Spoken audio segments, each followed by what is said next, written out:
Saudara pendengar, kita ikuti dulu penjelasannya apa yang menjadi filosofi dari bukti potong pajak itu ya. Seperti apa barangnya gitu atau bendanya gitu atau penampakannya akan dijelaskan oleh Pak Aprianto Setiawan. Silakan Pak. Terima kasih Bunda Nelly. Bismillahirrahmanirrahim. Assalamualaikum warahmatullahi Waalaikumsalam wabarakatuh. warahmatullahi wabarakatuh. Para pendengar, sahabat Radio Tuntung Pandang. Ya, ini momen di akhir ini kita coba mengkupas terkait bukti potong. Kenapa kita mengkupas terkait bukti potong? Sering kita kalau berinteraksi gitu. Ini pajaknya potong siapakah?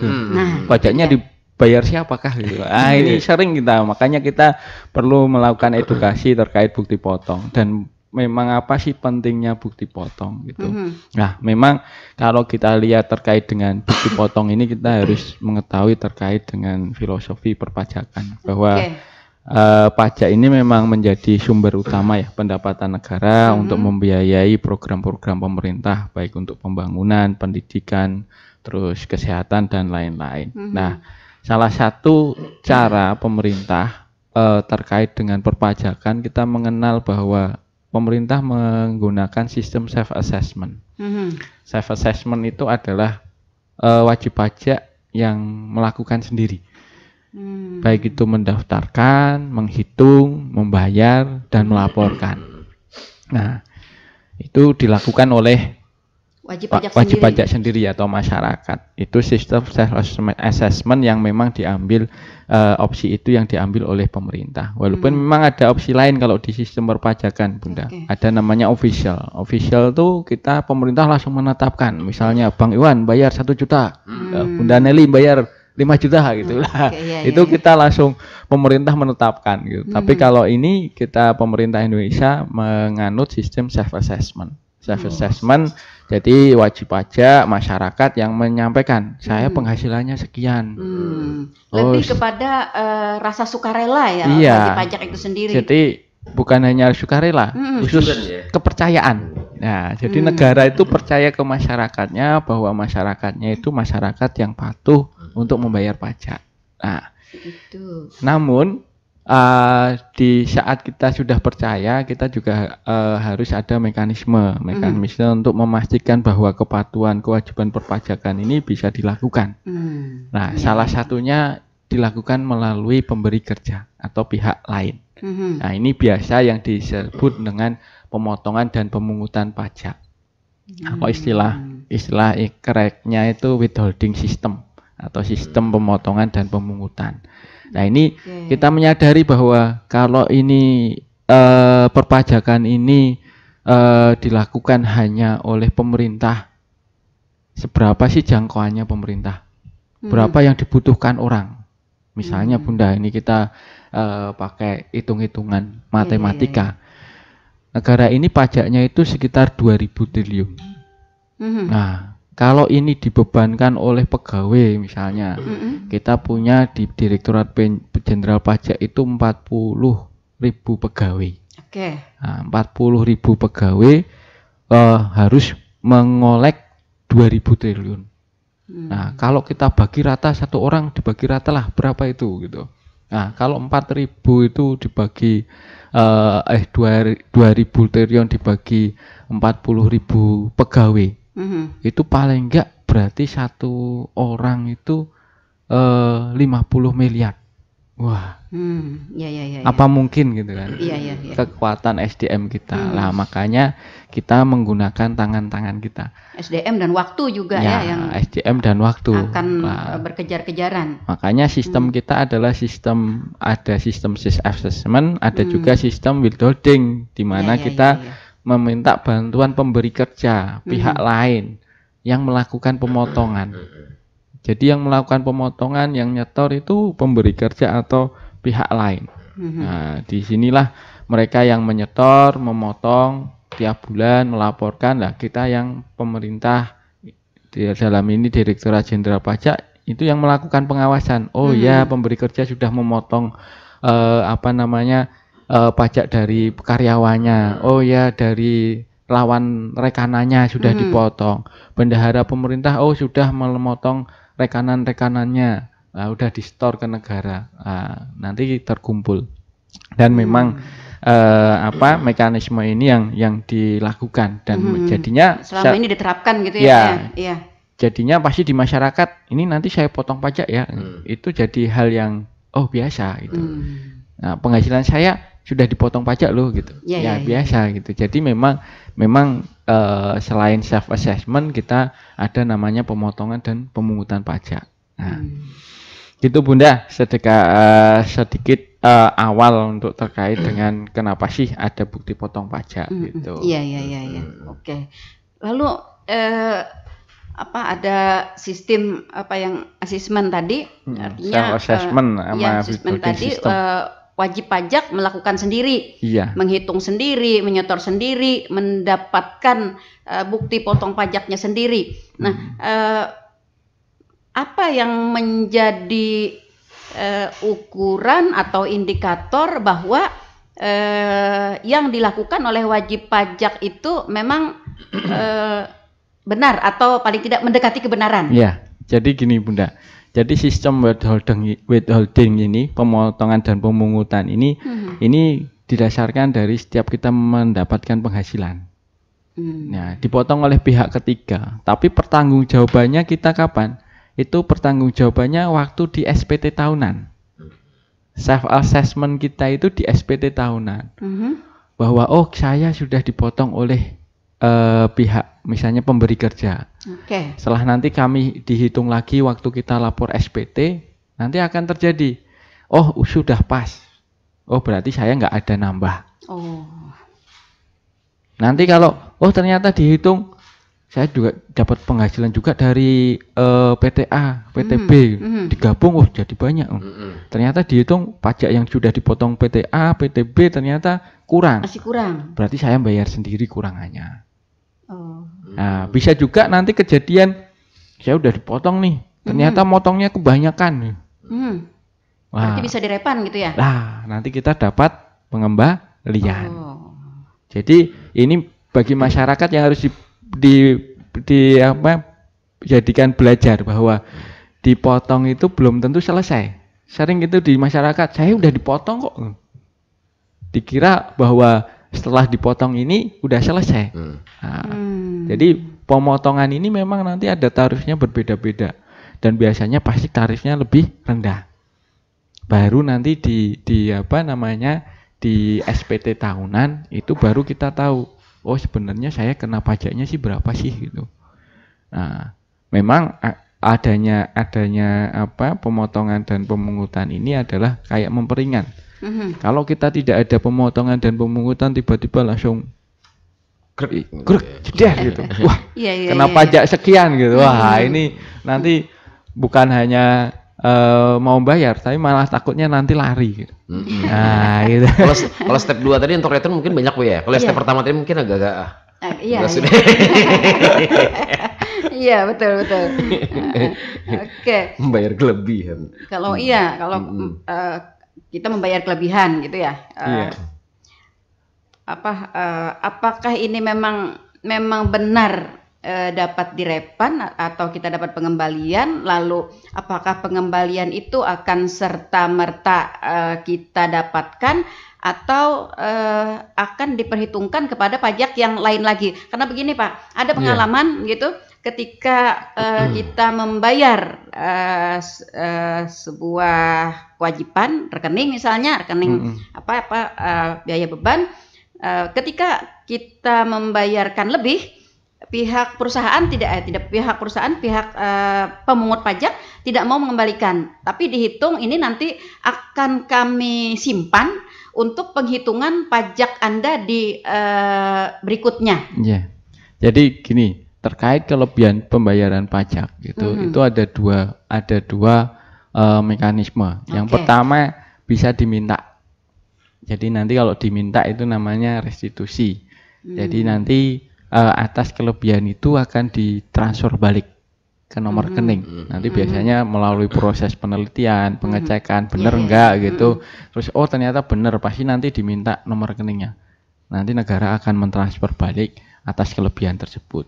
Ada juga wajib pajak yang merasa daripada langsung ditransfer balik, bulan depan saya ada beban juga, bayar juga, sama saja kan, ditransfer nanti saya bayar lagi. Ya udah, saya namanya kompensasi, dikompensasikan mengurangi pajak bulan berikutnya, misalnya. Iya. Nah, yang lebih banyak yang kompensasi itu. Iya, jadi umpama misalnya bulan depan saya harus bayar 1 juta, saya ada kelebihan nih 500. Nah, berarti bulan depan saya hanya bayar 500. Tapi bagi yang nggak ada, umpama bulan depan saya nggak ada bayar pajak kok, belum tentu bulan-bulan depannya juga ada juga. Saya minta balik aja, ya udah dibalikin, nanti dibalikin ke kas negara. Nah, ini nyepil dikit nih. Jadi spill dikit mekanisme di istilahnya sistem baru nanti. Nah, di kami ada namanya nanti Kortek. Jadi perubahan sistem namanya Kortek. Di sistem Kortek ini nanti pembayarannya itu multi pajak. Jadi satu akun bisa untuk bayar beberapa jenis pajak. Dan sistemnya kita bisa deposit. Seperti halnya kalau kita di aplikasi belanja atau aplikasi trading gitu kan, kita bisa deposit. Nah, nanti perpajakan juga gitu, kita deposit, nanti setelah ada beban, oh ternyata saya kena pajak sekian, nanti berkuranglah deposit kita. Nah, begitu juga nanti kalau ada kelebihan pajak, oh ternyata setelah dihitung ada kelebihan pajak. Nah, nanti masuk ke depositnya, akun depositnya wajib pajak. Nah, nanti dari akun, oh ternyata kelebihan pajak saya udah terlalu banyak nih, saya minta uang aja buat usaha gitu. Ya, dimintakan uangnya. Nah, itu bisa. Nah, ini spill dikit lah, Bunda, terkait dengan belum sistem yang baru. Ya, jadi sistem yang baru nantinya seperti itu. Nah, itu makanya penting kami menyampaikan terkait dengan bukti potong ini. Karena nanti di sistem baru ini bukti kepotong ini akan berperan. Berperan apa? Bagaimana kita tahu, oh penghasilan kita sudah dipotong sekian. Oh nanti ada kekurangan bayar sekian, atau oh ternyata udah pas aja. Oh ternyata ada kelebihan. Oh saya punya kelebihan ini, karena itu haknya wajib pajak. Sering wajib pajak nggak memahami bahwa oh ternyata aku ada punya kelebihan ya. Nah itu ya udah dianggap aja sebagai tabungan nanti untuk bayar pajak berikutnya. Nah ini di mekanisme nanti sistem yang baru ini akan lebih bisa diakomodir dan wajib pajak bisa tahu akunnya. Seperti halnya kita punya kayak tabungan, kita punya akun, akun saya sekian gitu. Nah gitu. Kapan sistem ini Pak? Nah sistem ini sebenarnya enggak, yang sebelum-sebelumnya bagaimana gitu teknis pelaporan ya kalau orang ingin mengetahui, jadi ada retur ada gitu. Ya, jadi memang sistem ini baru akan dijalankan nanti di 2024. Sebenarnya harusnya di 2023 ini. Tapi memang kesiapan dari pihak-pihak lain dalam melakukan menjalankan sistem ini, karena sistem ini kan terhubung dengan pihak lainnya dari sisi pemberi kerja, perbankan gitu. Nah, harus kesiapan dari mereka. Nah, ini kita akan mulai pelatihan. Pelatihan ini dimulai di bulan Agustus ini. Nah, berarti berlakunya nanti 2025? Enggak, iya 2025. Bunda. Jadi akan uji coba ya 2025. Ya, akan uji coba itu nanti uji cobanya mulai sekarang. Nanti 2025 udah insya Allah semoga sudah menggunakan sistem baru, dan mungkin nunggu pelantikan presiden mungkin ya. Jadi di Agustus ini kita sudah mulai memanggil. Jadi di Kanwil itu mempunyai target 250 wajib pajak. Dipanggil di bulan Agustus minggu pertama itu harus memanggil 250 wajib pajak. Kita training terkait dengan sistem yang baru. Nah, kantor pajak KPP itu punya target Agustus sampai September ini 200 wajib pajak untuk kita training menggunakan sistem yang baru. Nah, Kortek tadi kita mulai kita panggil, dan satu kali pelatihan itu 20 orang karena kita menyiapkan IT-nya. Jadi sudah datang, udah ada komputer atau laptop, nah udah terjaring dengan jaringan sistem kita lah. Mereka praktek, benar-benar praktek penggunaan sistemnya. Jadi bukan hanya teori saja, tapi sudah langsung praktek terkait sistem yang baru. Nah, itu yang Dan salah satu yang titik penting di sistem itu adalah terkait dengan bukti potong. Pentingnya bukti potong itu Bunda. Makanya kenapa kita spill, kita bahas di sini karena bahwa kalau kita dipotong pajak itu selalu kita kan kadang pian penghasilannya udah kami potong gitu. Kita udah betul. Nah, padahal sebenarnya di situ ada yang harus dipenuhi. Kalau memang dipotong, saya minta dong bukti potongnya. Yang kedua biasanya juga para wajib pajak ya ketika diberikan bukti potong pajak menganggap ini tidak terlalu penting begitu ya. Apalagi kalau misalnya sudah juga dibayar gitu kan, disimpan di mana atau bahkan dibuang begitu ya. Nah, seperti juga kita biasanya kalau beli berbelanja di retail misalnya ada itunya langsung sampai ke rumah. Lah ini tadi berapa ya harganya kok tiba-tiba ini? Nah, itu sudah tidak bisa lagi. Ternyata masuk di donasi Bu ya banyaknya Bu ya. Oke, baik Pak. Apa saja sih Pak jenis-jenis bukti potong pajak itu? Ya, jenis-jenis bukti potong pajak itu ada beberapa Bunda. Jadi kalau kita ngelihat sesuai dengan karakteristik perpajakan kita atau karakteristik transaksi kita. Yang pertama yang mungkin familiar di kita itu namanya bukti potong PPh pasal 21. Kita pajak penghasilan. Kita sebagai karyawan dapat gaji, dapat tunjangan atau dapat honor. Biasanya dipanggil jadi narasumber, dapat honor. Biasanya nanti pian tak potong ya gitu. Pajaknya itu biasanya namanya PPh pasal 21. Lah ini nanti PPh pasal 21 ini yang nanti akan dilaporkan di SPT tahunan orang pribadi biasanya. Kita dapat misalnya Bang Iwan dapat dari radio, nanti dapat dari Kominfo, dapat dari mana lagi? Ngeband. Itu karena pekerjaan atau jasa yang dari kita borongan kontrakan rumah. Jadi itu namanya karena terkait dengan yang motong siapa? Yang motong adalah pemberi kerja. Yang jadi istilah perpajakan itu enak kalau pas dapat uang. Jadi kenapa ada withholding system itu kalau kita menagih pajak di saat udah kepake atau udah diterima, uangnya itu udah di tangan semua gitu ya. Susah. Keluarnya susah. Udah masuk kantong. Iya. Apalagi kalau ibu-ibu ya Bu, bagaimana? Jadi makanya itu harus dipotong dulu gitu. Dipotong dulu oleh pemberi kerja sebelum dibayarkan. Makanya kadang kalau umpama honor kita 1 juta. Oh, kena pajak berapa sih? Oh, kena pajak 5% misalnya. Berarti dipotong 50. Oh, berarti nanti kita honornya 950. Lah ini wajar aja. Oh, kok ganjil ya? Kadang kan amplopnya dibuka jadi ada recehnya. Itu kan semua gitu. Nah, itu kadang pembelajaran kayak gini ya. Jadi saya selalu kalau di pelatihan jangan takut. Jangan takut kalau memberi umpama kita ngasih honor atau apa kok ganjil. Ya memang kayak gitu. Itu yang sebenarnya yang benar malah seperti itu.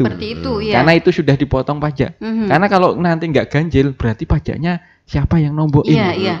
Sedikit aja katanya pajaknya jadi nggak usah dipotong. Nggak usah dipotong nanti saya nombokin gitu. Ya kalau masih sedikit satu orang, kalau berapa orang itu jadi banyak. Iya, sedikit kali banyak ya. Nah jadi banyak berarti. Ini berkaitan dengan bukti potong PPh pasal 21 ini.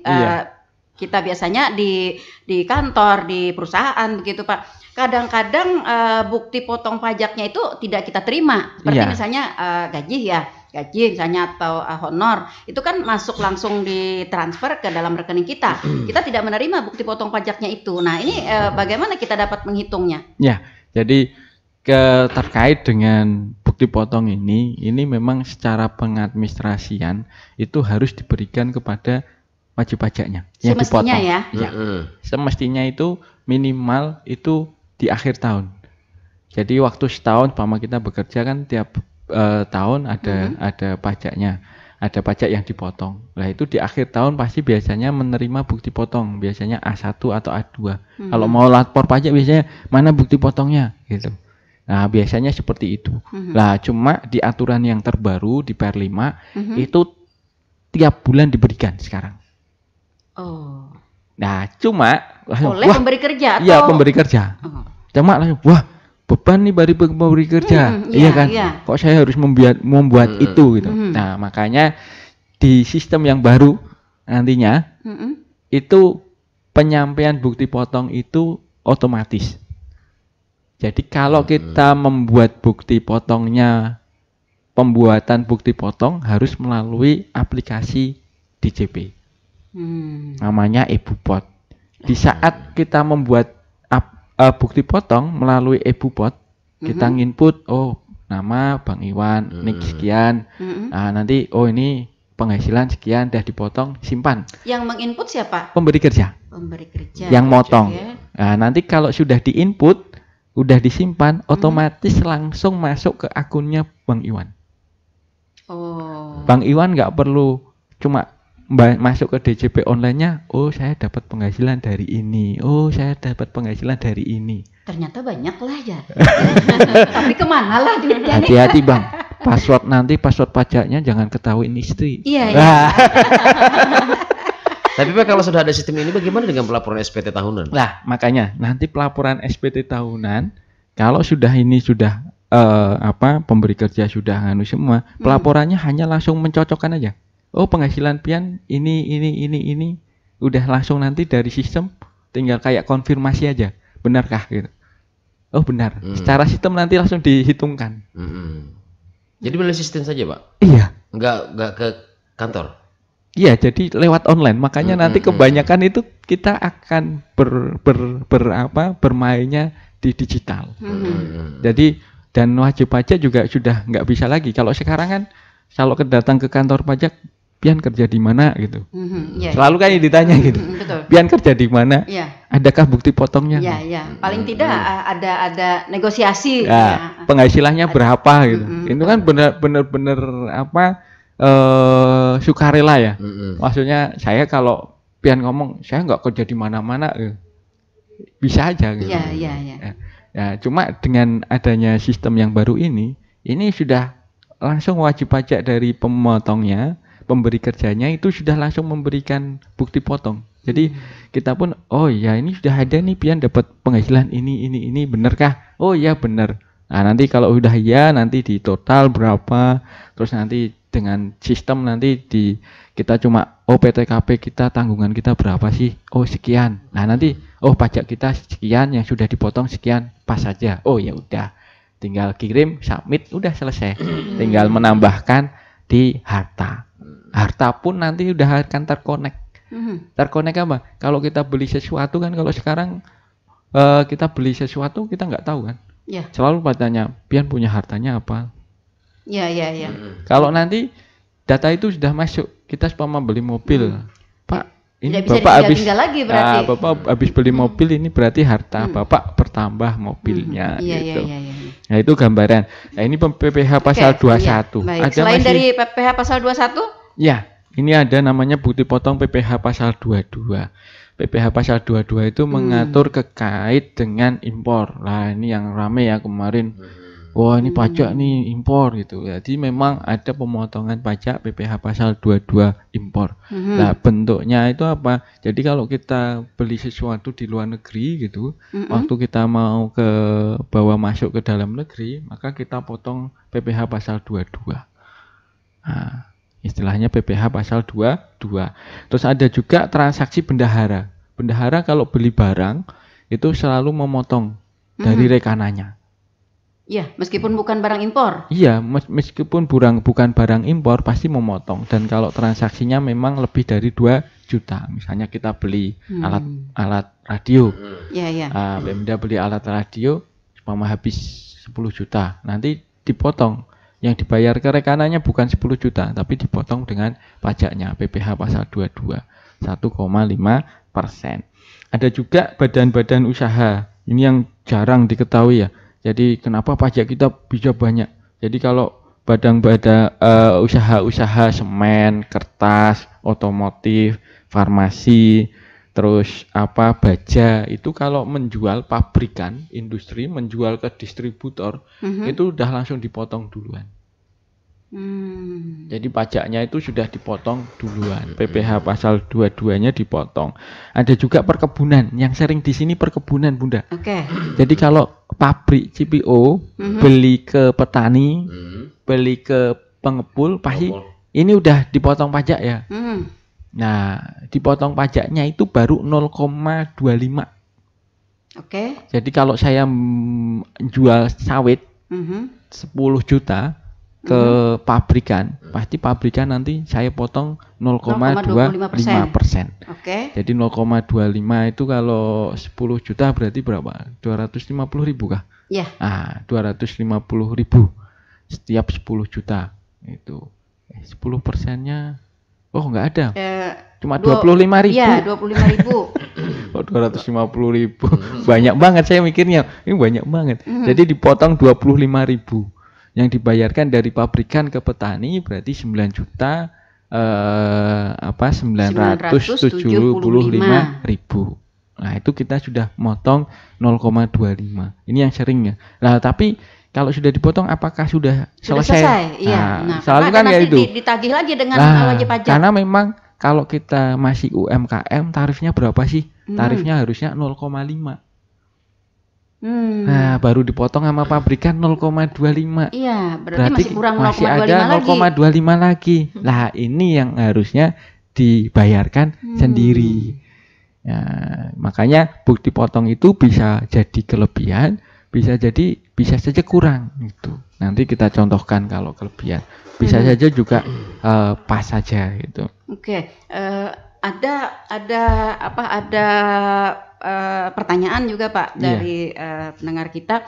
Jadi pertanyaan ini tentang kalau misalnya industri ya, misalnya kayak pengerjaan jalan, misalnya pembelian aspal begitu. Nah, pada saat kita membeli kita sudah dipotong ya pajak, tetapi di suatu ketika juga kita diwajibkan kembali untuk bayar pajak. Ya. Ini bagaimana? Jadi makanya itu istilahnya itu kalau pemotongan itu kan baru dipotong, belum final. Belum final itu masih kita hitung lagi. Kalau ternyata dari hitungan tersebut ada kurang, maka memang harus dibayar lagi pajaknya. Kayak tadi. Kalau contohnya kan tadi perkebunan. Kalau misalnya kita kita jualan. Kita jualan ternyata kita sudah dipotong nih sama Pemda 1,5% gitu kan. Nah, setelah kita hitung ternyata beban pajak kita 2% nih. Berarti baru dipotong 1,5. Berarti harus ada nambah nyetor lagi 0,5%-nya gitu. Nah, bisa saja ternyata pemotongannya itu lebih, Bunda. Misalnya apa? Misalnya udah kita dipotong 2%. Ternyata setelah dihitung-hitung, setelah 2% ketemulah angka misalnya 2 juta. Tapi setelah dihitung pajaknya ternyata kita hanya bayarnya 1,5 juta. Berarti ada kelebihan pajak nih. Nah, itu nanti yang dibalikkan. Pendirepan gitu. Oke. Penghitungan kurang dan lebihnya itu pada saat apa, Pak? Nah, penghitungan kurang dan lebihnya itu dilakukan pada saat SPT tahunan, Bunda. Nah, SPT tahunan lah itu istilahnya penutup bahwa kita setahun penghasilannya sekian, yang sudah dipotong sekian. Nah, nanti kurang atau lebihnya itu sekian, di saat SPT tahunan. Kalau sudah waktu SPT tahunan sudah kita, ternyata kita kurang, kita bayar, udah selesai. Ternyata kita lebih, kita minta kembali, ya udah selesai. Ternyata sudah pas aja nihil, ya udah kita laporkan, udah selesai. Jadi pertanggungjawabannya itu di saat SPT tahunan itu, makanya self assessment-nya itu di saat SPT tahunan. Pak, kenapa sistem pemotongan pajak itu tidak sepihak saja begitu? Seperti misalnya kayak tadi kan penjualan dipotong 0,25. Nanti ketika pada saat SPT ternyata kita adalah UMKM 0,5, berarti kita harus nambah lagi. Kenapa tidak langsung kan di dalam pada saat kita transaksi kan terlihat ya identitas kita begitu, bahwa saya UMKM atau saya tidak begitu kan sudah terlihat, langsung dipotong 0,5 sehingga suatu pemotongan satu kali, tidak ada lagi pemotongan pembayaran di berikutnya. Iya. Pengennya seperti itu, Bunda. Iya. Cuma ternyata bahwa proses bisnis orang berusaha itu banyak. Ya, kalau kita mengakomodir seperti itu pasti akan rigid. Oh, kalau orangnya kayak gini, penghasilannya cuma segini, kenanya ini. Oh, nanti kalau orangnya kayak gini, penghasilannya udah segini, kenanya ini. Nah, makanya kita istilahnya pemotongan itu mendekatkan dengan kewajiban yang sebenarnya. Pasti nanti akan terjadi ada yang lebih bayar, ada yang kurang bayar. Iya. Itu pasti ada kalau yang lebih bayar, pas. Membahagiakan Pak. Iya. Biasanya yang kurang bayar ini yang jadi sebuah dilema gitu. Iya. Apalagi kalau sudah tertumpuk, misalnya ada beberapa kurang bayar gitu ya dari wajib pajak itu. Nah. Iya. Jadi kenapa kita mencoba mengepaskan perkiraan perpajakan dengan pemotongan dengan yang seharusnya nanti itu karena biar kalau terlalu banyak juga nanti uang yang beredar di masyarakat juga lebih sedikit. Kalau kita potong terlalu banyak, udahlah potong semua 10, nanti kalau kelebihan dibalikin gitu. Ya kan, sebenarnya enak kan gitu. Yeah. Cuma kan nanti uang yang harusnya bisa untuk dibelanjakan, harusnya untuk bisa diinvestasikan, akhirnya untuk pajak. Walaupun itu nanti dibalikin. Tapi kan uang yang beredar kan, kalau bagi pengusaha, itu jeda berapa hari, jeda berapa bulan itu udah bisa untuk meter. Gitu ya. Iya, betul. Itu berapa kali lipat. Itu yang dijaga, Bunda. Jadi perpajakan itu juga melihat bahwa pertama dari sisi keadilan, yang kedua dari sisi juga terkait dengan beban untuk usaha itu. Jadi jangan sampai pajak itu juga terlalu membebani. Makanya kita cari formula yang pas. Memang akhirnya dengan mencari formula yang pas ini akhirnya jadi kok jadinya mendingan langsung aja dipotong sekian gitu. Tapi kan bagi orang tertentu bagi orang tertentu jangan, mendingan saya tak putar dulu uangnya gitu daripada saya dipotong sekian gitu. Gitu Bunda. Gitu. Iya. Itu untuk PPh 22. Ada juga PPh 23, ini biasanya kalau kita nyewain alat, misalnya alat band nih Bang. Alat band, sound system, tenda itu biasanya dipotong Bang. Jadi dipotong namanya PPh pasal 22. Itu dipotongnya biasanya 2%. Nah, dan juga ada terkait dengan royalti, kita bikin buku itu ada royaltinya itu dipotong pajaknya juga. Terus yang keempat yaitu PPh pasal 26, ini untuk wajib pajak luar negeri Bunda. Jadi orang luar negeri kalau bekerja di sini harus kita potong pajaknya juga. Orang luar negeri yang bekerja di sini, kalau Indonesia yang bekerja ke luar negeri? Biasanya dipotong sama negara sana. Gitu. Jadi ini sama aja, itu berlaku sebaliknya. Jadi kalau orang ekspatriat bekerja di sini jadi konsultan atau jadi tenaga ahli gitu, nah itu kita potong namanya PPh pasal 26. Nah yang kelima adalah PPh pasal 4 ayat 2. Kalau ini sifatnya final. Jadi nanti udah nggak diperhitungkan lagi. Transaksinya apa aja? Transaksinya terkait dengan bunga deposito. Kalau kita punya tabungan, kita punya deposito, pasti nanti kalau di print rekening korannya ada, dapat bunga sekian, pajaknya sekian. Nah itu pajak itu udah selesai. Penghasilan itu kalau saya hanya penghasilan saya dari bunga deposito aja, itu udah.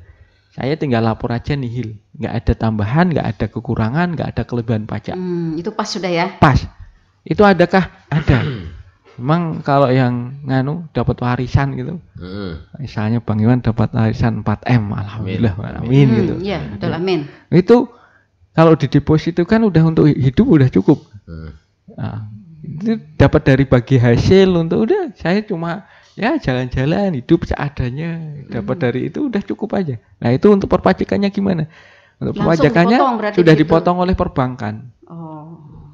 Nah udah dipotong oleh perbankan, jadi ya udah kita tinggal laporkan, sudah nggak ada kelebihan atau kekurangannya. Jadi yang diterima oleh pemilik deposit tadi itu sudah murni begitu ya? Udah jadi murni. Bunga sudah dipotong dengan pajaknya. Nah itu biasanya seperti itu.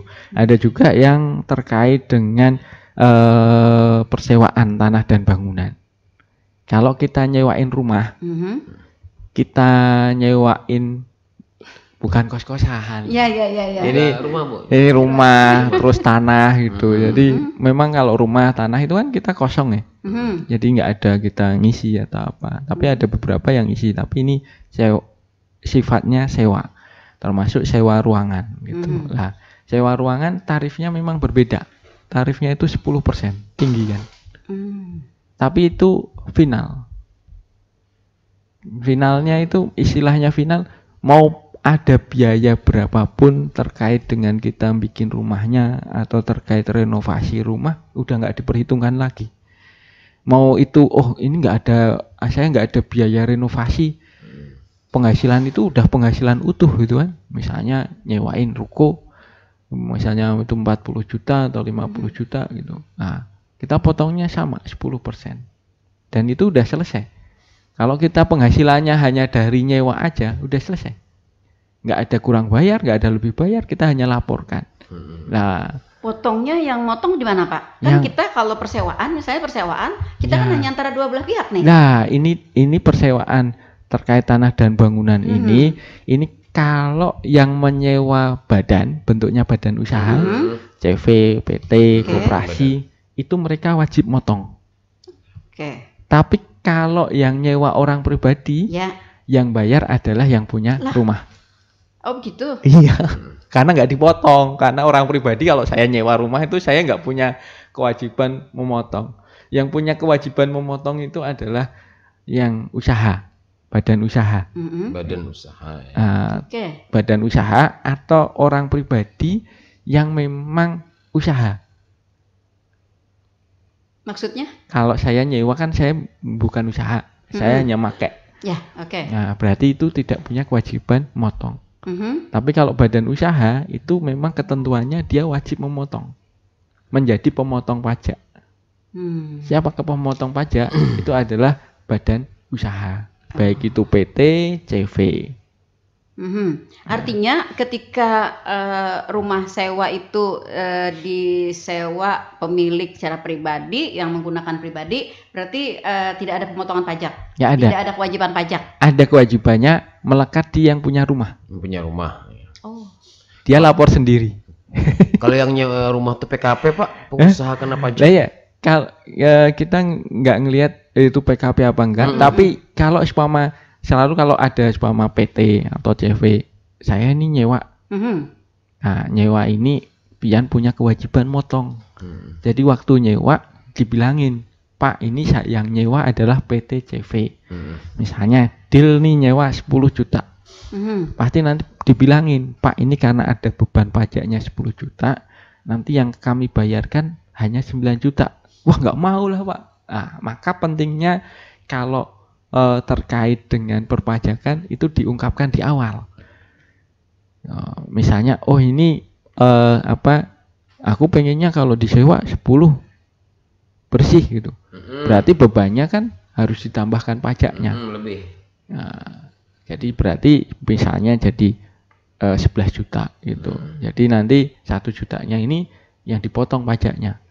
Nah, nanti kalau kita yang misalnya saya punya rumah, saya nyewain ke PT CV, ini nanti udah dipotong pajak ya, Bu. Oh ya, gitu. Pama misalnya tadi 10 juta, saya dapatnya 9 juta. Nah, nanti kan dapat bukti potong namanya 1 juta. Nah, waktu lapor SPT itu nanti dilampirkan. Ini saya punya penghasilan 10 juta dari sewa. Ini sudah dipotong sama misalnya dari perbankan. Dah, disewa bank. Dah, untuk ATM kayak atau apa. Udah selesai. Saya nggak bayar pajak karena udah dipotong kan. Nah, saya udah nggak bayar pajak lagi. Saya hanya cuma laporin aja. Berbeda kalau umpama saya punya rumah yang nyewa Bang Iwan nih. Bang Iwan kan bayar 10 juta full ke saya. Waktu saya lapor, saya punya penghasilan nyewain rumah 10 juta gitu. Nah, pasti ditanya, ini udah dipotong belum? Oh, belum. Berarti saya bayar sendiri. Saya yang punya rumah bayar sendiri 1 juta. Tergantung kesepakatan di depan. Makanya penting terkait pemotongan ini diungkapkan di awal. Jangan nanti di akhir siapa nih yang nanggung pajaknya gitu. Biasanya begini, ketika kita menyewakan gitu kan, misalnya contoh ini saya sewakan 1.500.000 satu bulan. Kemudian dikontrak oleh orang pribadi 2 tahun 24 bulan. Jadi saya menerima 33 jutaan. Gitu. Kan kita sudah deal begitu. Nah, kewajiban tidak ada penghitungan kewajiban pajak di situ. Iya, cuma kan nanti kalau di perpajakan kan waktu SPT tahunan ditanya, Bunda Nelly dapat penghasilan dari mana? Oh, saya dapat sewa. Berapa? 30 gitu. Tarifnya 10%. Ini yang nyewa siapa? Yang nyewa Bang Iwan gitu. Yang nyewa Bang Iwan. Oh, berarti ini belum dipotong Bunda gitu. Berarti Bunda harus bayar sendiri. Beda kalau memang ini yang nyewa PT ini gitu. Biasanya udah dipotong, silahkan dimintakan bukti potongnya gitu. Nah, nanti kalau memang udah dipotong ini dikasih gitu bukti potongnya. Kalau kita sudah mendapat bukti potongnya, otomatis ya sudah pajak kita udah dibayar. Khusus untuk yang ini final itu udah selesai.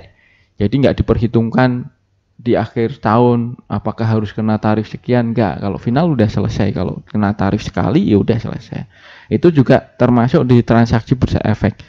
Jadi kalau kita jual beli saham main bursa ya biasanya kan kalau anak-anak muda itu main bursa gitu, beli naik dikit jual gitu.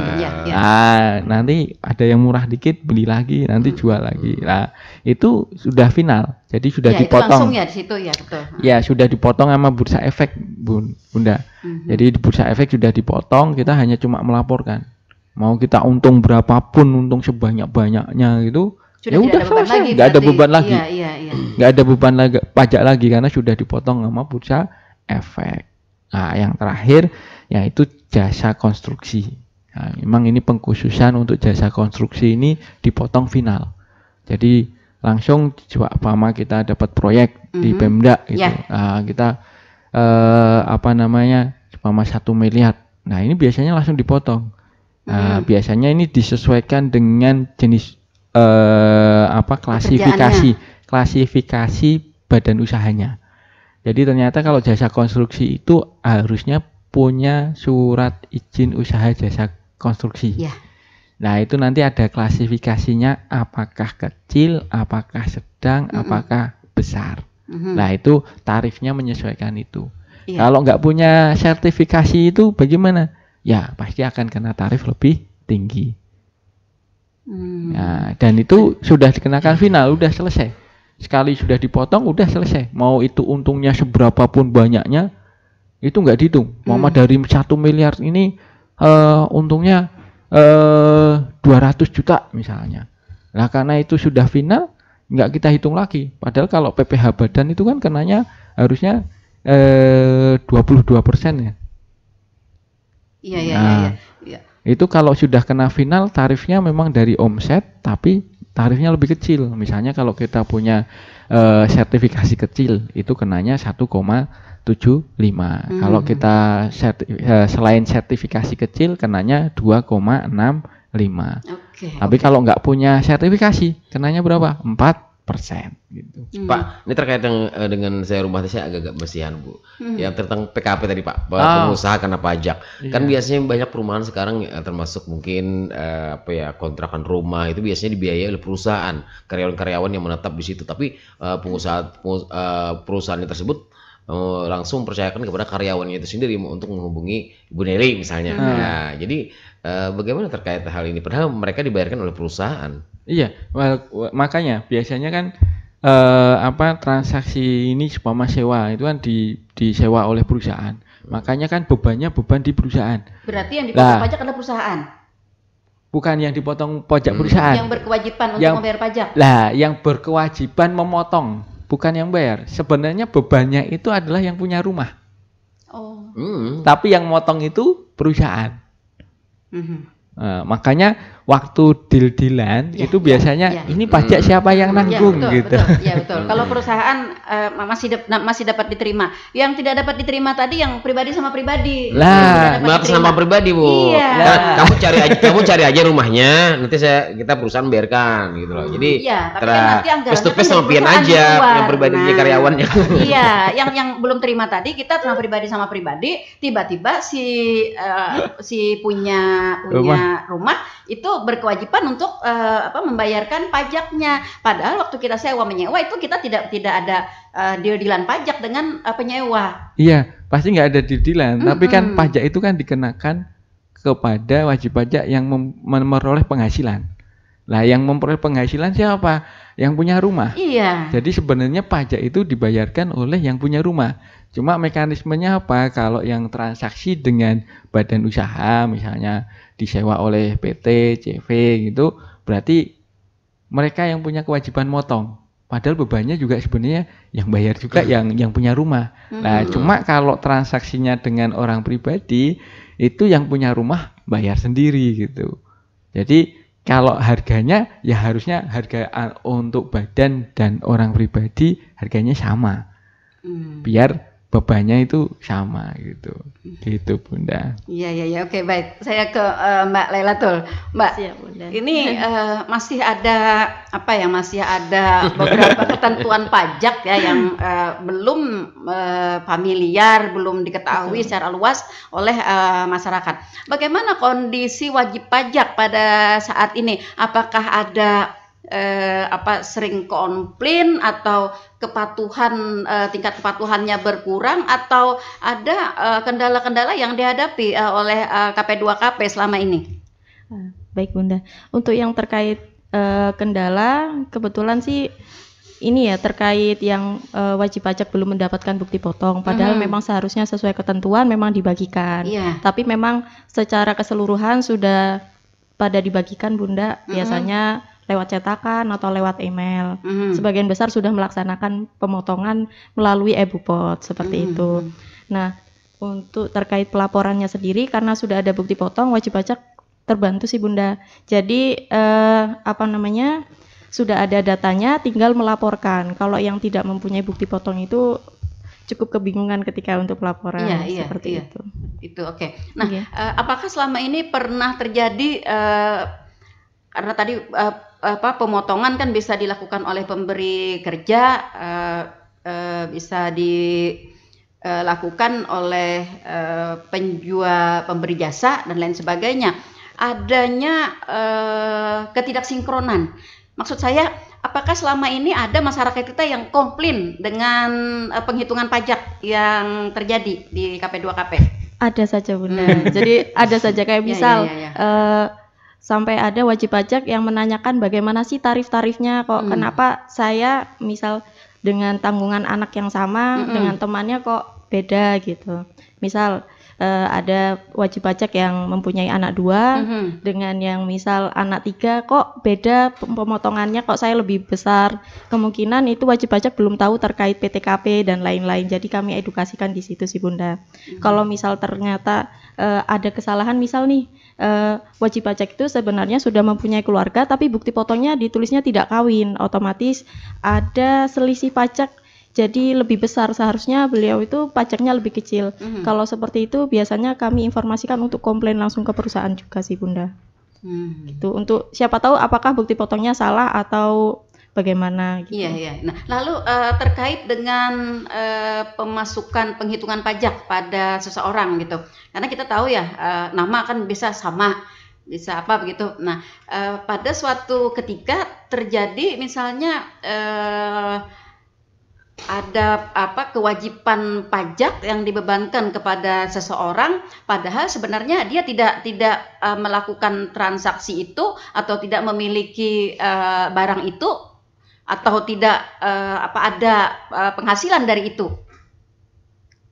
Jadi begini, ada seseorang yang ternyata di penghitungan pajak tahunannya itu ada terhutang karena di dalam rinciannya itu dia ada memiliki tanah yang disewakan ya tanah yang disewakan sekian hektar sehingga besar ya terhutangnya begitu.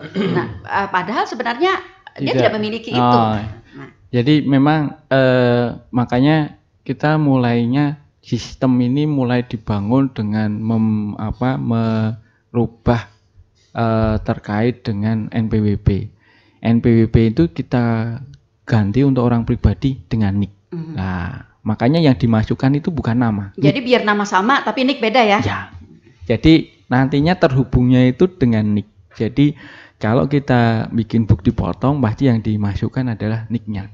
Nah, otomatis itu akan mendetek walaupun nama Agus banyak. Iya, betul. Iya. Nama Joko itu banyak itu. Gitu. Iwan banyak juga, Pak. Benar. Setiawan tuh banyak itu. Maksud saya. Setiawan tuh banyak. Nah, itu banyak. Jadi kita makanya di sistem ini kita mulai dengan peraturan regulasi kita rubah menggunakan NIK. Makanya nanti semuanya terkonfirmasi NIK lah. Terus pertanyaannya bagaimana kalau supaya saya sebenarnya nggak punya penghasilan itu tapi ternyata ada. Ada, ya. Itu ada juga yang kasus seperti itu. Betul, ada. Merasa saya nggak beli atau nggak, saya merasa nggak punya penghasilan dari ini tuh tiba-tiba muncul. Nah, ini kan berarti ada istilahnya penyalahgunaannya. Nah, misalnya ini yang saya ngasih honor ke Bang Iwan biar pajaknya nggak masuk aku, tak kasih lah nanti potong pakai nicknya Bunda Nelly aja. Iya. Ini bukan ngajarin akal. Sampean yang ngomong tuh. Ini case kayak gitu kita antisipasi pasti ada gitu. Pasti ada lah case seperti itu gitu. Nah, cuma bagaimana? Memang nanti pasti kantor pajak akan mengklarifikasi. Loh, Bunda, ini ada penghasilan dari, oh enggak, saya enggak merasa dapat gitu. Nah, nanti kami pun pasti kalau memang wajib pajak merasa, oh ini saya enggak punya penghasilan dari ini, nanti menganggap bahwa penghasilan itu bukan penghasilannya Bunda. Cuma nanti pasti diminta untuk pernyataan bahwa saya tidak memperoleh penghasilan dari ini. Nah, nanti kami baru akan mengecek ke yang motong. Ini Bunda Nelly bilang loh, nggak dapat penghasilan dari Pian. Ini sebenarnya ke siapa? Nah, nanti baru iya sebenarnya ini Bang Iwan nih. Wah, nanti baru ketemu berarti ya. Gitu Bunda. Sistemnya gitu. Jadi memang bisa, ini kita juga sudah antisipasi ya, maksudnya penyalahgunaan NIK atau apa gitu, dan kita nggak serta merta langsung oh ini sekian enggak. Kalau memang wajib pajak, makanya nanti di sistem baru itu wajib pajak bisa tahu, oh saya dapat penghasilan dari sini. Loh, ini saya nggak merasa dapat ini. Nah, bisa saja kan terjadi kayak gitu. Nanti kalau kita kenal pemberi kerjanya, saya nggak dapat penghasilan dari Pian, kenapa saya dianggap penghasilan? Mana kalau memang benar mana uangnya gitu. Iya, betul. Karena ada terjadi Pak begini, ini kan kita tadi NPWP dengan NIK ya. Iya. Nah, kita sama-sama tahu bahwa beberapa waktu yang lalu dikabarkan data kita bocor begitu ya, bocor. Nah, pada baru-baru ini ada orang yang dikabarkan ini mendapat hadiah begitu dari ada apa kayak game-gamean gitu, dapat hadiah dan masuk di dalam akunnya. Nah, maka ditagihlah dia pajak dari hadiah itu padahal dia tidak dapat. Iya, makanya itu tapi di dalam akun media sosial itu nama dia yang mendapat. Apakah ini karena kebocoran data kita itu, akibat dari kebocoran data? Maksud saya salah satu dampak negatif dari penggunaan NPWP menjadi NIK.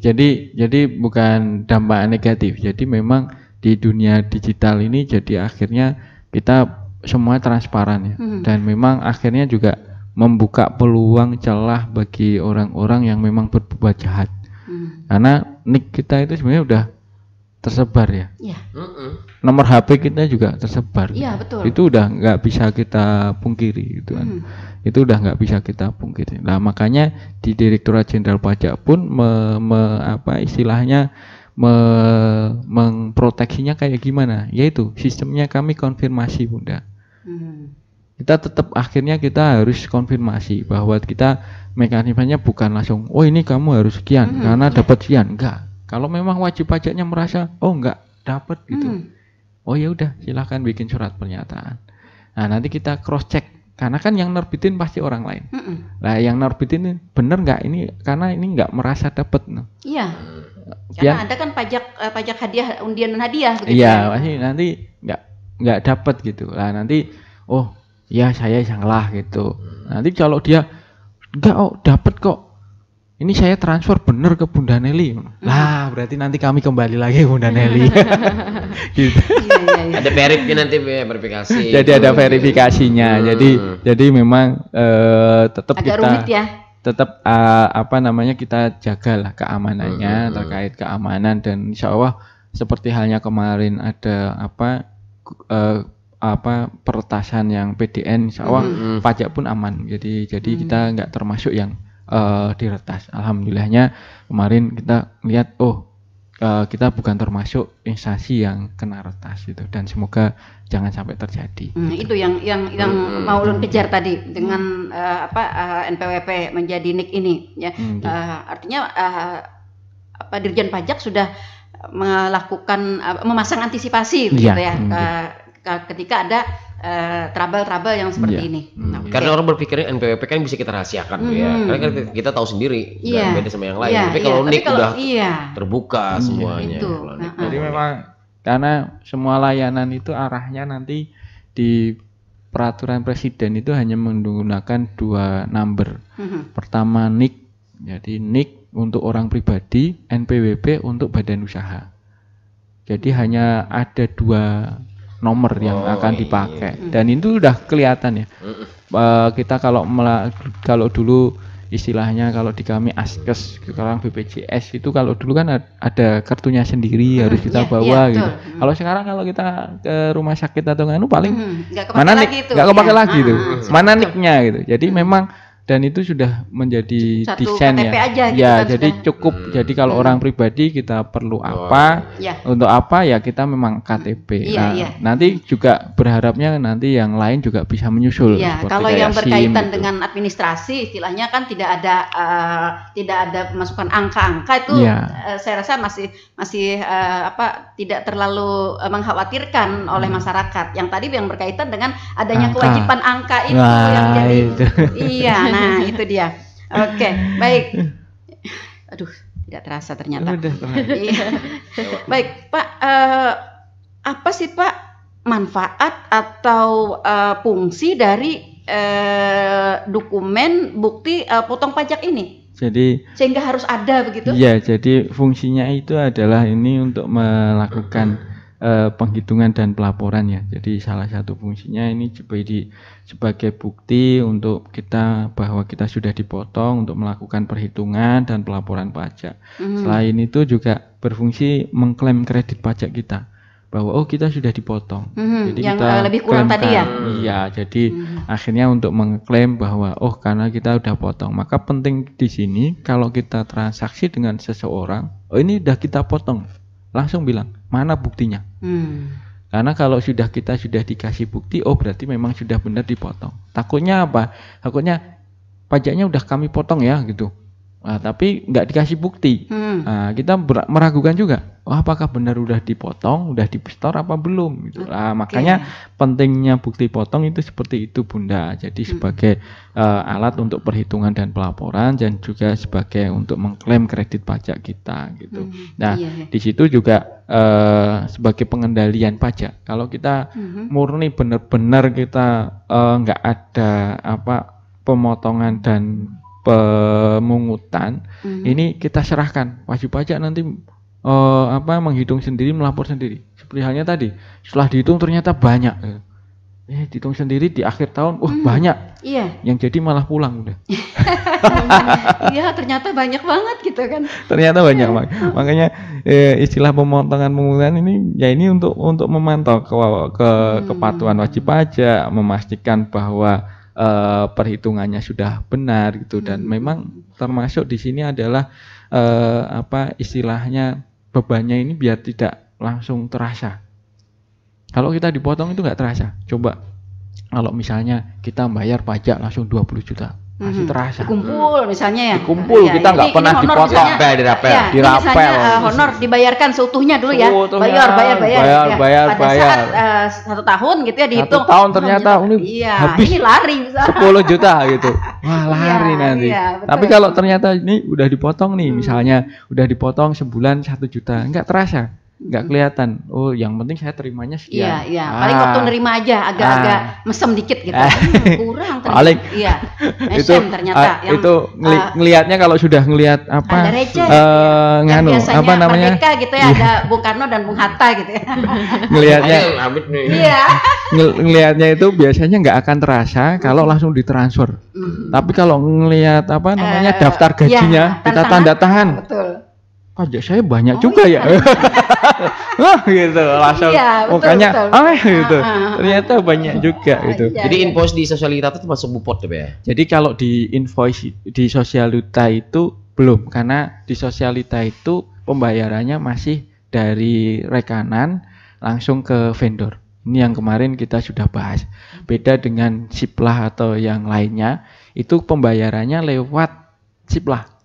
Jadi kita kalau mau beli sesuatu kita bayar ke Siplah, nanti Siplah bayar ke vendor. Nah, waktu bayar ke vendor itu pajaknya sudah dipotong oleh Siplah. Tapi kalau sosialita memang ada hitung-hitungannya. Ada hitung-hitungannya, tapi yang melakukan pemotongan siapa? Dinas sendiri. Jadi bukan sosialitanya. Iya. Nah, ini yang kemarin sebenarnya kita dorong. Kenapa sosialita nggak menjadi seperti halnya toko-toko daring yang lain. Jadi kita bayar ke sosialita, nanti sosialitanya memotong pajaknya, terus nanti bagian rekanan dibayarkan ke rekanan, bagian yang pajak disetor oleh sosialita.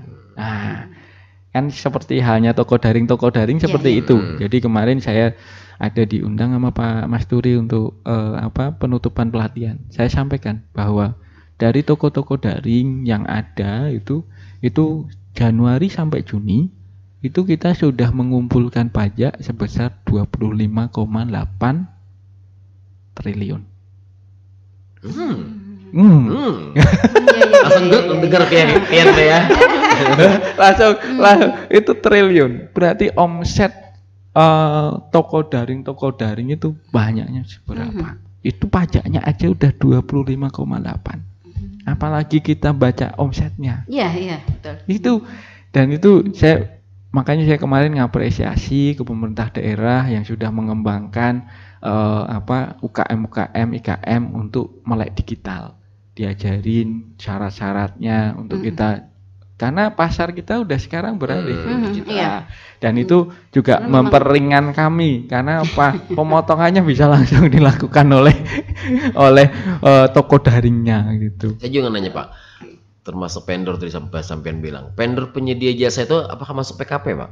Jadi PKP apa enggak itu kita ngelihatnya kewajiban PKP itu di saat omsetnya sudah melebihi 4,8 miliar. Aman. Jadi kalau belum 4,8 miliar itu tidak harus PKP. Tapi boleh. Istilah boleh itu apa? Kalau memang usaha itu mensyaratkan harus PKP, berarti saya harus daftar PKP. Misalnya ada usaha-usaha tertentu kalau kita mau daftar itu harus mewajibkan PKP. Misalnya apa? Pian mau buka agen LPG. Atau SPBU. Nah, biasanya pasti itu mensyaratkan bahwa dari Pertamina mensyaratkan bahwa itu PKP. Maka walaupun omset pian belum sampai 4,8 ya berarti harus daftar. Untuk perusahaan-perusahaan besar biasanya mensyaratkan. Nah, itu berarti ya karena itu menjadi persyaratan dari pemberi kerja kita ya akhirnya daftar walaupun omsetnya itu belum 4,8. Tapi kalau secara umum itu yang wajib PKP yang 4,8 miliar. Kalau belum 4,8 miliar belum PKP. Karena biasanya kan badan usaha kan biasanya nyewa jasa cleaning service mungkin dan melalui vendor penyedia jasa. Nah, ini benar. Nah, itu tinggal persyaratannya aja. Jadi kalau memang persyaratannya mensyaratkan PKP ya berarti harus PKP. Kalau tidak mensyaratkan ya berarti nggak harus PKP gitu. Menunggu 4,8. Iya, kalau masih belum 4,8, belum 4,8 ya nggak usah daftar PKP aja nggak apa-apa. Iya. Gitu. Oke, Bu. Oke. Ada warning. Ada warning. Iya, ada warning ternyata. Ada warning. Satu lagi, Pak. Ketika bukti potong pajak ini tidak diterbitkan atau ketika hilang, adakah sanksi bagi yang tidak menerbitkan atau bagi yang menghilangkan? Jadi kalau terkait dengan sanksi, bahwa sanksi ini mengikut kewajiban. Jadi siapa yang wajib memotong? Yang wajib memotong adalah pemotong. Pemotong itu adalah badan usaha. Jadi kalau dia nggak menerbitkan atau nggak memotong, yang kena sanksi siapa? Badan usahanya. Jadi bukan orang Bang Iwan yang vendor ini, ya. Iya, bukan vendornya. Jadi pemberi kerjanya yang kita tagih. Yang kena sanksi siapa? Yang pemberi kerjanya. Apa sanksinya? Kalau tidak melaporkan berarti 100.000. Kalau nggak memotong ya jumlah yang dipotong pajaknya berapa baru dikalikan dengan tarif sanksinya. Makanya penting ini pemotong untuk melakukan pemotongan. Jangan biar saya kan istilahnya sebenarnya beban yang dibayar itu bukan bebannya pemotong. Pemotong itu hanya membantu memotongkan dan melaporkan. Saya punya gawean, saya kasih ke Bang Iwan. Bang Iwan kan saya kasih uang. Kalau mau kerja sama saya, tak potong pajaknya. Nanti dapatnya 1 juta, saya kasih 950, yang 50 saya bayarkan untuk pajak. Yang bayar pajak siapa? Bang Iwan. Tapi yang punya kewajiban siapa? Yang pemberi kerja. Kalau saya nggak motong, yang salah siapa? Saya, bukan Bang Iwan. Ketika pemberi kerja tidak menerbitkan, kalau nggak bukti potong pajak. Nah ya itu, makanya yang ditagih adalah pemberi kerjanya. Baik. Ketika bukti potong pajak itu hilang dan kita tidak bisa mendapatkannya lagi, ketika kita lapor SPT tidak bisa melampirkan. Jadi gini Bunda, kalau sekarang itu masih manual. Yang kemarin-kemarin. Kalau sekarang sudah elektronik. Jadi kalau pemberi kerja itu pasti kalau kita sudah melakukan pembuatan bukti potong melalui e-Pupot, itu berarti arsipnya ada di pemberi kerja, di akunnya pemberi kerja. Tinggal di print lagi aja, selesai itu. Tapi tetap harus dipelihara ya. Iya, jadi dan sistem yang baru itu arsip dan penyimpanannya ada di web. Jadi kita tinggal buka web kita, arsipnya udah ada. Jadi tidak. Kalau mau print out silakan. Kalau mau print out silakan, kalau mau di save PDF dikirim silakan gitu. Jadi lebih memudahkan Bunda. Baik. Sayang sekali ya waktu kebersamaan kita. Iya. Panjang harusnya ini. Lewat ternyata. Setengah jam kita lewat ya Pak. Setengah jam sekali. Baik. Tapi saya tetap Pak minta closingnya ya sebagai penutup apa yang mesti diketahui oleh para wajib pajak sehubungan dengan adanya bukti potong pajak ini. Iya. Jadi terkait dengan penutup ini bahwa bukti potong ini merupakan elemen yang krusial ya, Bapak Ibu wajib pajak. Krusial dalam sistem perpajakan untuk memastikan kepatuhan itu baik dari pihak yang memotong maupun dengan penerima penghasilan. Jadi sama dua-duanya ini menjadi elemen yang krusial. Jadi sebagai dokumen bukti potong itu sebagai dokumen resmi, bukti potong berfungsi menjadi bukti pemotongan, alat pengendali pajak serta bagian dari proses administrasi perpajakan. Penting di sini kita memahami dan melaksanakan kewajiban terkait bukti potong dengan benar agar membantu mencegah masalah perpajakan dan memastikan bahwa kontribusi yang adil terhadap pendapatan negara Bunda. Ya, gitu. Artinya bukti potong pajak itu penting, jadi jangan disembarangkan, jangan dianggap remeh begitu ya, karena nanti akan berdampak banyak ya terhadap perpajakan kita. Baik para pendengar, sayang sekali waktu kebersamaan kita sudah berada di zona lewat dan itu tandanya kita harus mengakhiri bincang-bincang kita di pagi hari ini dalam program Talkshow Inspirasi Pagi edisi Senin 29 Juli 2024. Terima kasih Pak Apri atas kebersamaannya, Mbak Layatul. Terima kasih Bang Iwan. Terima kasih juga para pendengar yang selalu setia stay tune di 102,3 RPPL Radio Tuntung Pandang FM, radio kebanggaan kita bersama.